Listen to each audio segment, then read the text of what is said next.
Hello to everyone. I'm Chiara Cavalieri, president of Italian Egyptian. Hello to everyone. I'm Chiara Cavalieri, president of Italian Egyptian Association Eridanus, and I'm honored to have as a guest Dr. Mervat Abdel Nasser for Anubi TV and Italian Egyptian Association. Mervat, I'm sure that our listeners would like to have a presentation of yourself made directly from you. Yes, you want to know about myself. Yes. Yeah. Well, I am simply an Egyptian woman. I a medical doctor. I graduated from Cairo Medical School in 1975. And as I said, I have all I believe in is in humanism. I have a humanistic outlook on life, and I believe in doing good. And making things beautiful as much as I can, because I believe that the antidote to destruction is by building, and the antidote to ugliness is by introducing beauty. I was born in Cairo and brought up on the island of Rhoda, which is an island in the Nile. So the Nile is very important to me. It's almost regarded as my grandfather. All my schools were in that island, and I used to go to my school sometimes by felucca in the Nile. Or to cross a bridge. And then even the medical school, which is the Cairo Medical School, is also at the tip of that island. And the beauty of this island that it is between two parts of Egypt that constitute the whole of Egypt. It is Old Egypt, ancient Egypt in Giza, where the pyramids and everything, and Old Cairo, which is the kind of the new Old Egypt that has the synagogue, the churches, the first mosque, and also the potter's quarter. And I have a special affection and a special love for pottery and for old buildings and medieval buildings in particular. So this environment shaped me to no end, and it made me feel that every bit of me is Egyptian, in a sense that I incorporate all the environment that constitutes Egypt. Thank you. Thank you very much.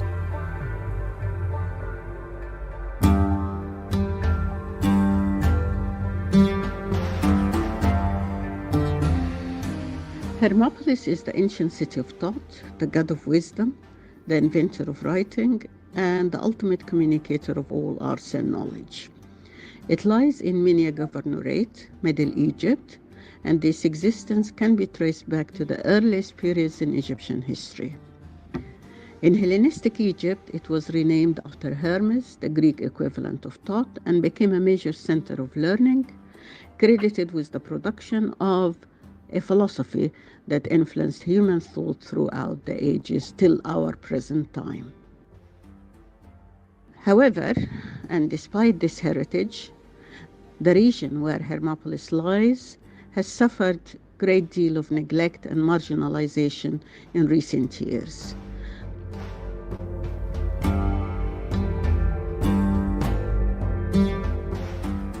With evident increase in extremism and fictional strife. The situation prompted me to think of an initiative that will use such heritage towards the development of this region. New Hermopolis is a heritage for development initiative inspired by the Hermetic belief in the possibility of harmonious living and the role of human creativity in transforming the world. The building of New Hermopolis began in 2007 and became operational in 2012. It lies close to what is called Western Hermopolis, which are the antiquities of Tuna El-Gebel. In fact, it is within walking distance from the antiquity site. And it is at the heart of all the antiquities of this region, including the famous Amarna city. It is built on 10 acres of land and consists of an organic farm with olive groves, hospitality center built in a distinctive architectural style, as well as a cultural space with a library, seminar, lecture rooms, and areas for art exhibitions and creative performance.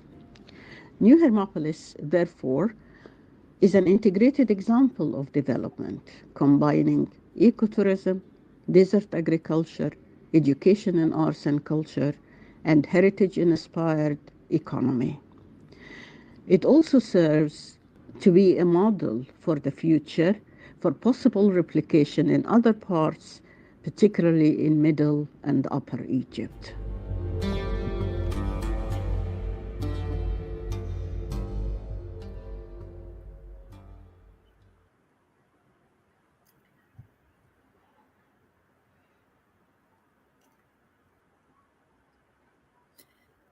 Thank you very much.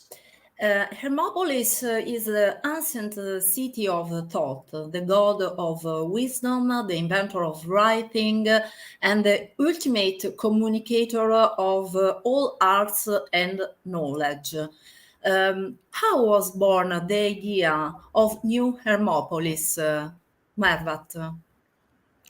Well, I have to follow on my short introduction of myself by saying that after graduation from the medical school, I traveled to England in 1997 to further my education, and also believed in the medical cover system, their insurance system that enabled, talking about being socialist, enabled everyone to have access to medical care.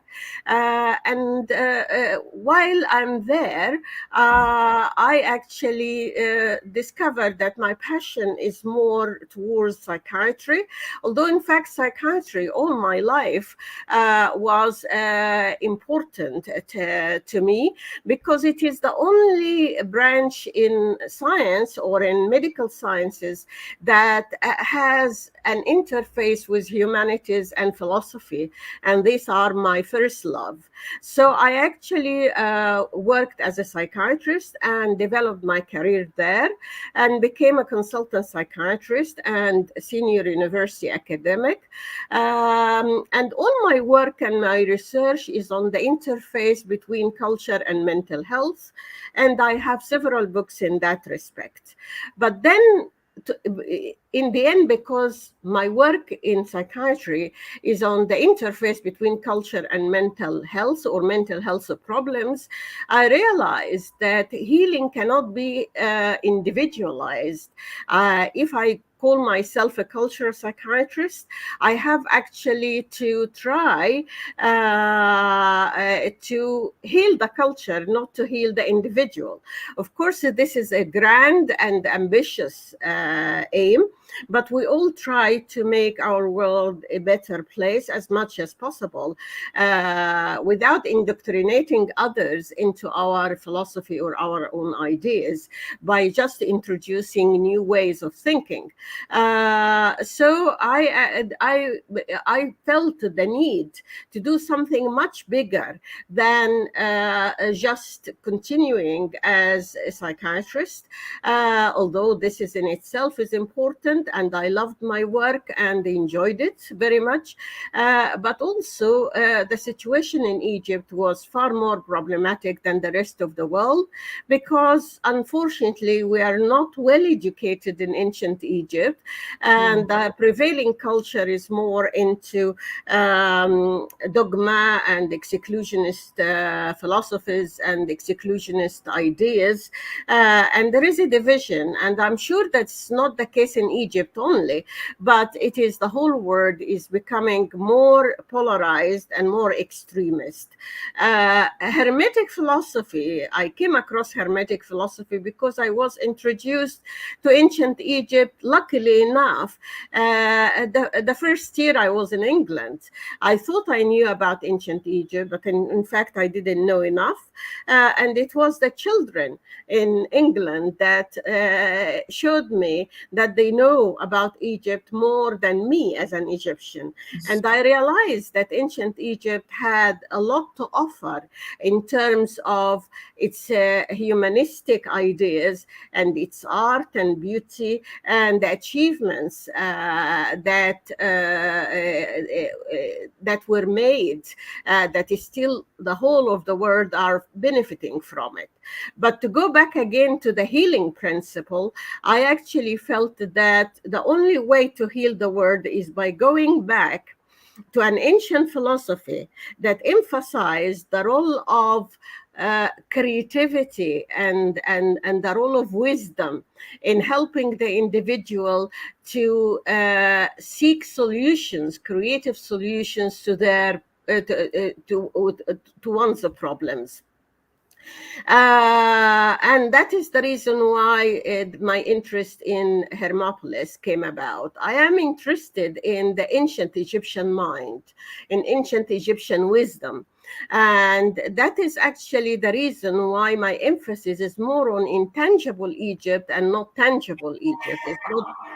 It's not concrete Egypt. It is more to do with the contribution of Egypt to the world in terms of thinking process, in terms of ideas.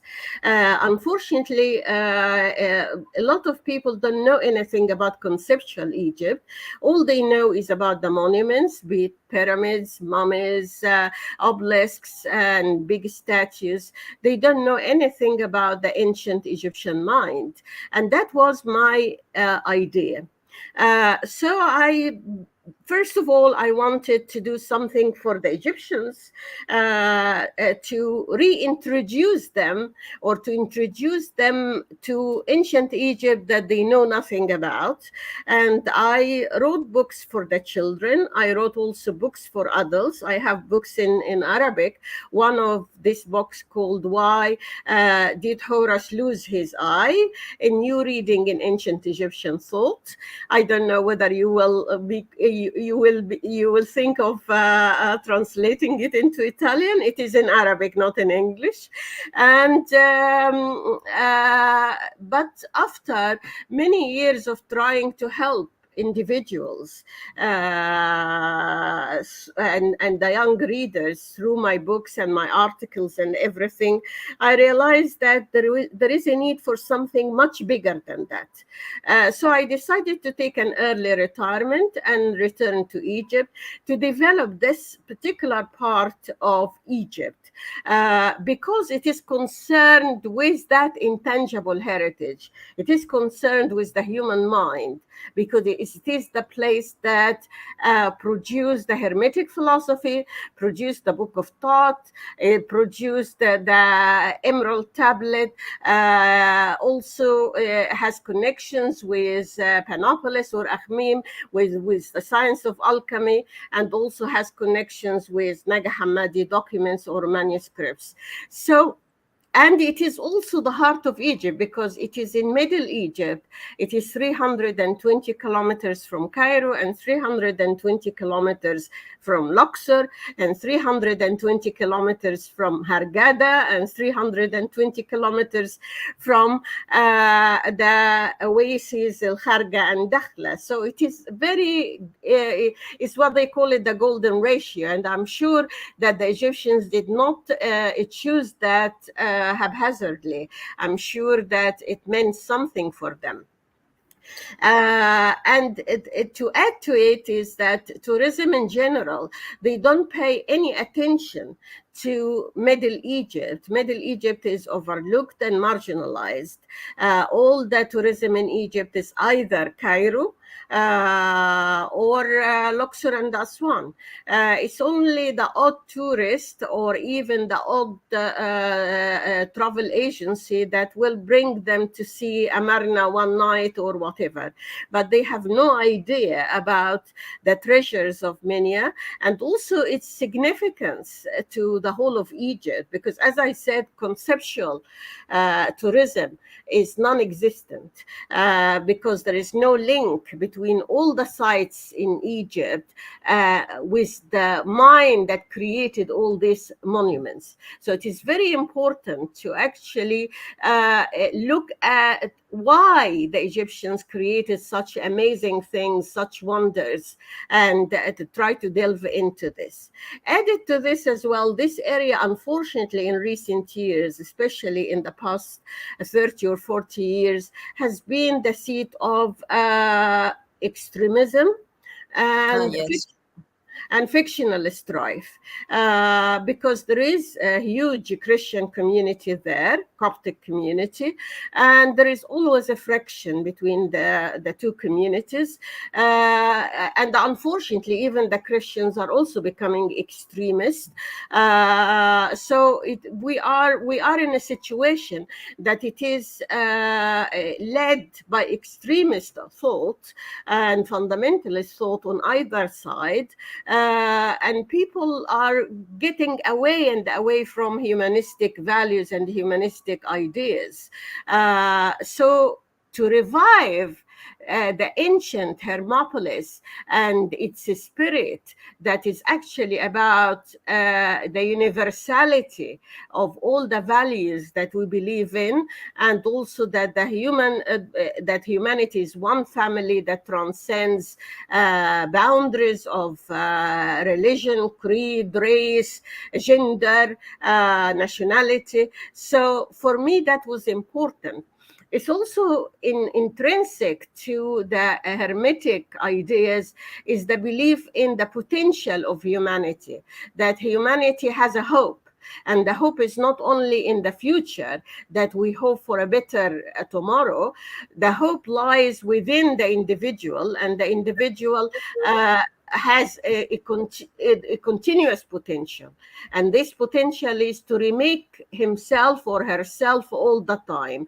So rebirth and renewal and making good of yourself is fundamental to the Hermetic philosophy.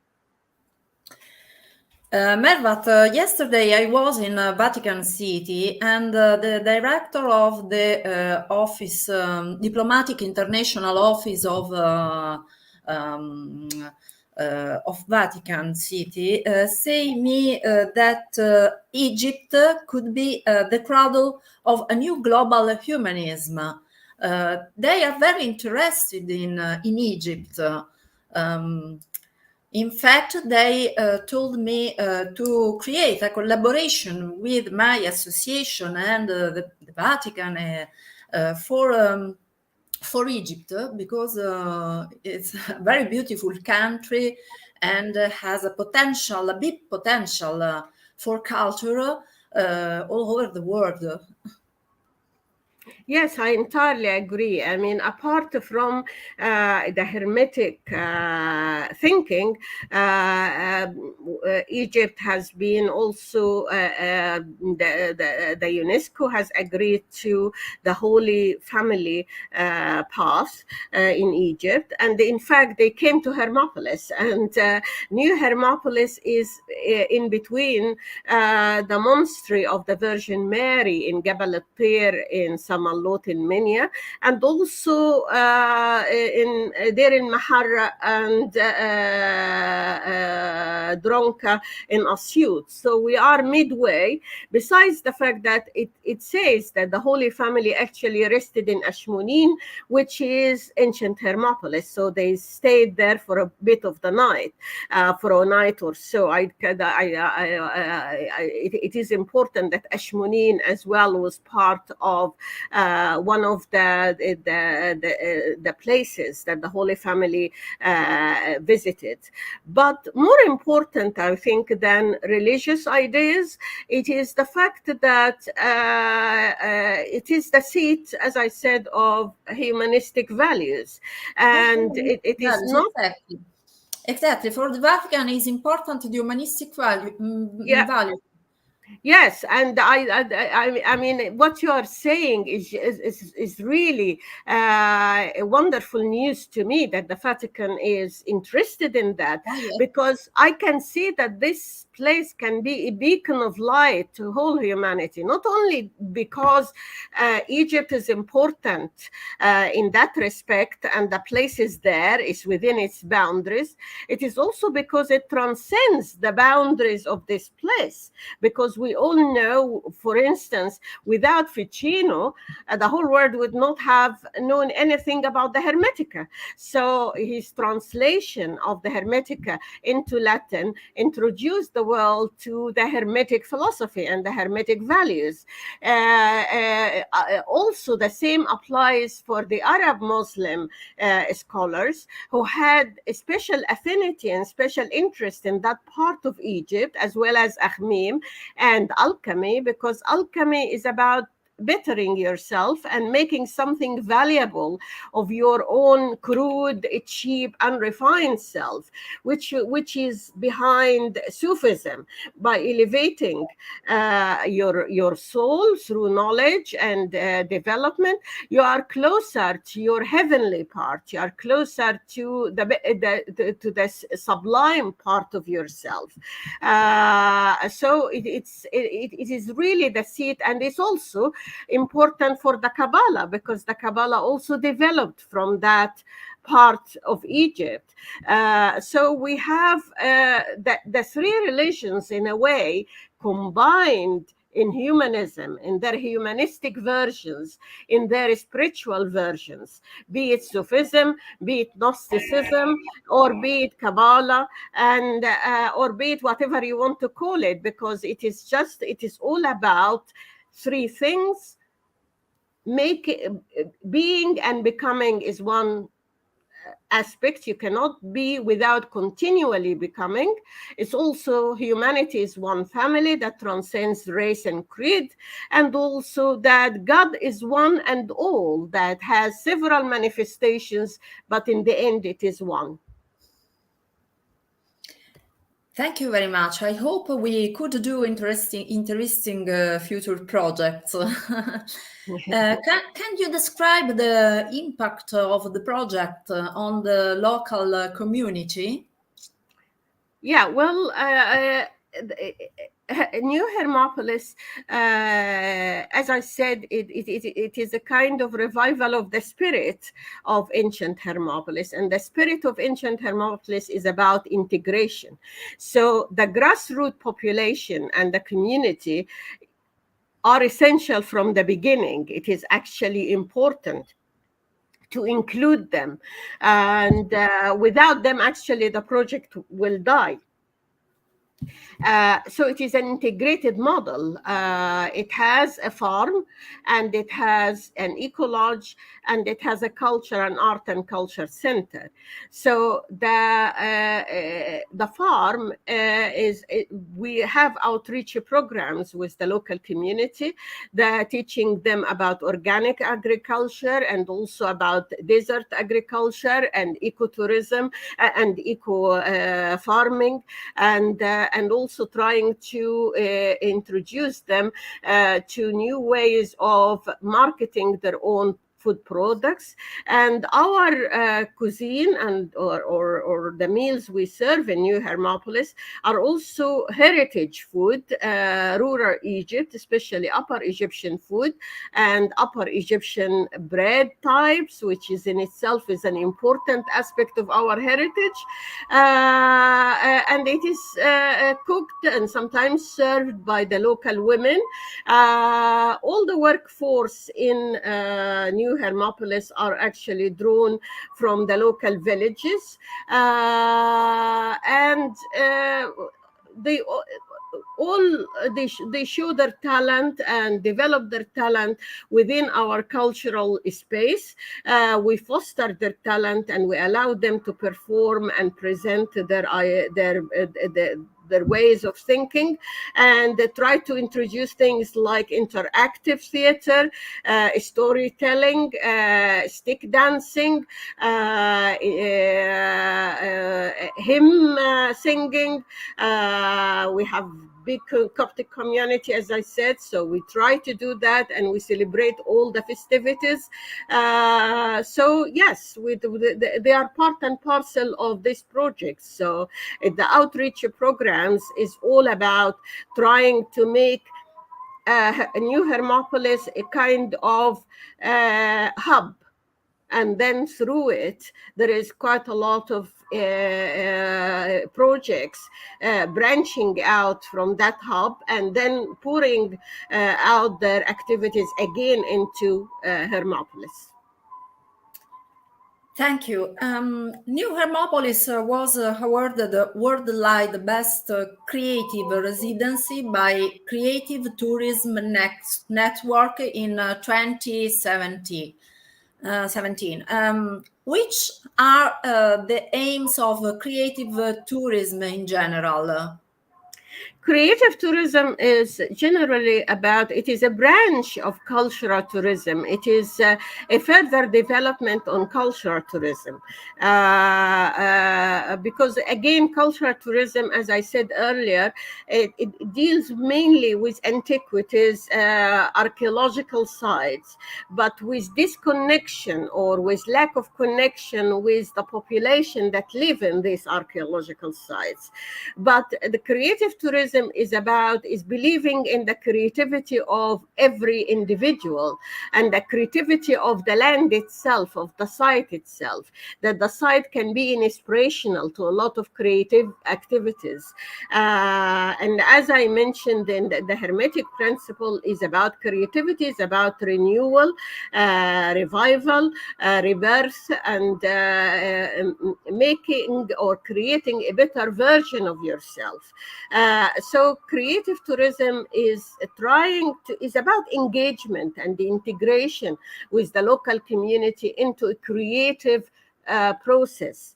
The aim of New Hermopolis is to evolve into a creative community of the local population as well as the visitors. So they are not like two distinct entities that they look at each other, that they are engaged in doing something constructive, beautiful, and useful. And this is the idea of creative tourism. So we can say that conservation, inclusion, and sustainability of intangible heritage are the three main virtues of creative tourism in general. And how has changed the Egyptian government's attention to the cultural archaeological heritage in recent years for you? Well, unfortunately, things have not changed that much, simply because anyway, the last decade in particular, we had great difficulties in Egypt as well as worldwide. So nothing has been changed. It's still the tourism industry Egypt is controlled by mass tourism and by big hotels, and also disengaged or distant type of tourism, that people just come and stay in their hotels, go to individual archaeological sites and take few pictures, or they are on a cruise liner that it is luxurious, but they are not really into real Egypt at all, and they don't know real Egypt, and for them can be real Egypt. It's just the dirty streets or the poor kids everywhere, but the real Egypt, they don't see. Even the food, they have no idea about the Egyptian food. They only eat things that they can eat anywhere in the world. So And this is more pronounced in Middle Egypt. As I said, there are still no travel companies that would take on board something like conceptual or spiritual tourism or philosophical tourism or literary tourism, because this is one of the things that I would like to develop, which is actually to develop a route of ideas, like the Silk Route. So, and to see how ideas traveled from Egypt to the rest of the world. So you have like multiple centers in the world that have been integral to the development of the Hermetic philosophy, as well as influenced by it. So you have Italy, and you have Persia, and you have Turkey, and you have Iraq if it becomes accessible, and you have also, of course, Germany and England. I mean, the whole world have been influenced by this philosophy, and there are big major names in the field that can actually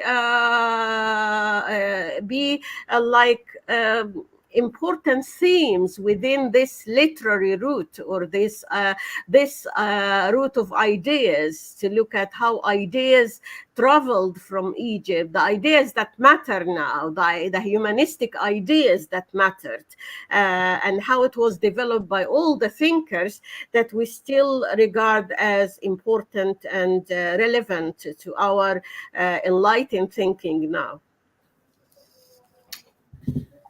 Thank you. And which are your future projects, Mervat? Well, as I said, it's first of all is to highlight the importance of Hermopolis in general as a landmark in Egyptian history and the history of the world, and also emphasize the importance of integrated cultural tourism, sustainable tourism, participatory tourism, creative tourism in Egypt, and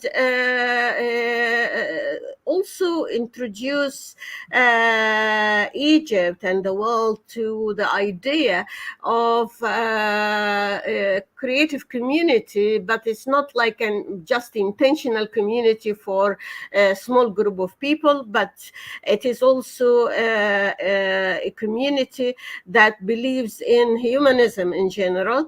And so it is a model or a place that can people can feel that they belong to. So it is a space for multiple belonging, and it can be a platform for studies and study tourism, and people who want to specialize in that field and want to create a new dialogue, especially in the world that we live in, that it is troubled by a lot of problems. I mean, we live either in religious extremism or in materialism and scientific reductionism.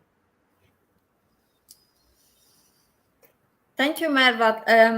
We anticipate your visit to Italy at the end of August. I'm really looking forward to that. And thank you very much for hosting me. And thank you very much for translating my book. And I look forward to seeing it and holding the Italian version of my book. Thank you. It's a big honor for me to have a guest as you. And we will see in Italy, in Tuscany, at the end of August.